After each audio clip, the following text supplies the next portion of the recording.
The year 2010 saw a lot of great shooters launch on their respective platforms.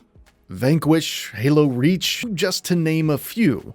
But one that is rarely brought up much today is MAG for the PlayStation 3. Before we begin, please consider subscribing and enabling all notifications by clicking the bell icon. With that out of the way, let's get started.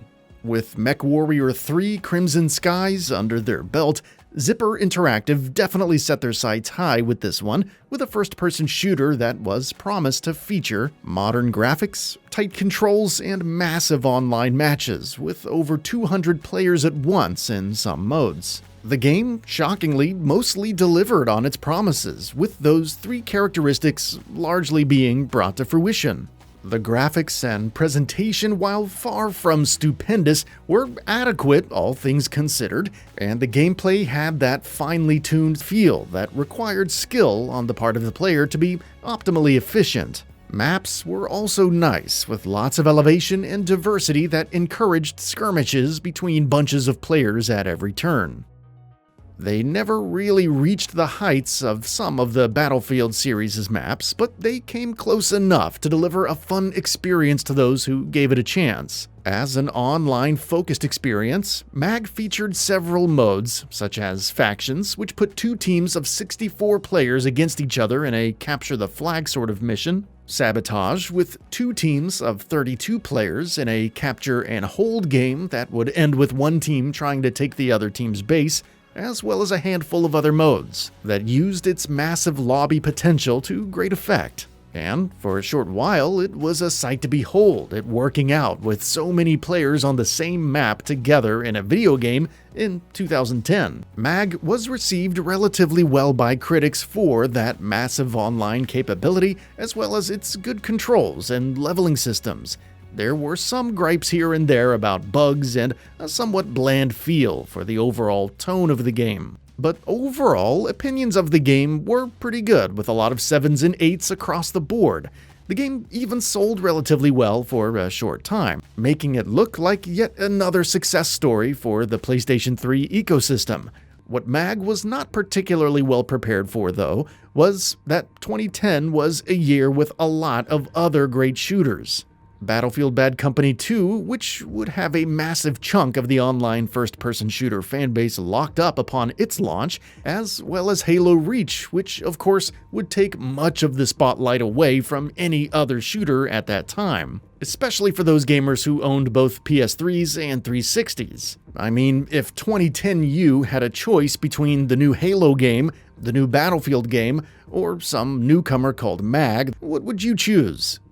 MAG was by all means a competent game, with plenty to offer its players. But unfortunately, it just didn't pop off the shelves when it was contrasted with other games in the franchise that had much more of an identity as well as massive built-in audiences. MAG was just outmatched in basically every way, and its short window of existing without major competition was not enough time for it to solidify its own audience, nor were its massive lobbies enough to set it apart from its competition on a conceptual level. Unfortunately, MAG would end up in bargain bins very shortly. Now, it's one of the PS3's least sought-after games, with there being essentially nothing to do with it given that its servers are long since shut down.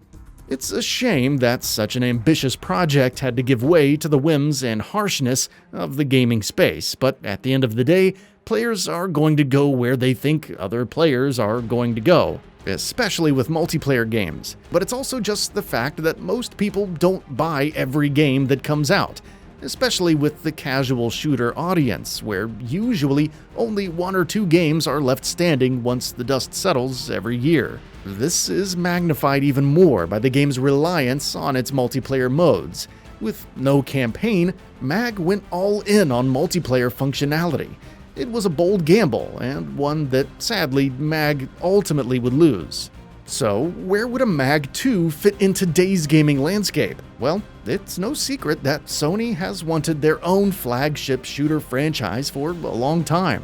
Killzone certainly came close in some ways, but Sony has never really been able to get something as substantial as Halo off the ground. MAG was clearly another attempt at this, and despite Zipper Interactive's valiant strides in this area, Sony shut them down shortly after MAG failed. They did their best with Unit 13 on the Vita, but sadly neither of those really took off either, so Zipper was defunct in 2012 in an effort to realign Sony's resources. Given that the developer is gone, it's hard to say if a MAG 2 would ever really be a thing, especially considering that the entire PS4 generation, which was wildly successful, still wasn't a friendly enough environment for Sony to want to take a risk on that IP.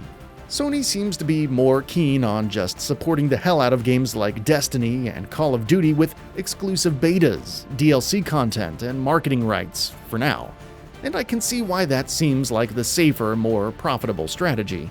Still, the allure of a super successful shooter franchise for PlayStation doesn't seem to have totally waned over at Sony, with Guerrilla hiring for a new team to work on, quote, networked gaming, and other acquisitions and diversifications surely on the way. They may finally get their wish of having a Halo equivalent in the ecosystem one day.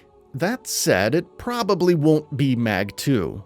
If Sony were to dig into any of its previous FPS IPs in an effort to make something today, Killzone, Resistance would likely be better picks due to the relevance they still enjoy with many gamers new and old. It's never fun to hear for fans of MAG, but the odds are not looking good for a sequel to the little shooter that could.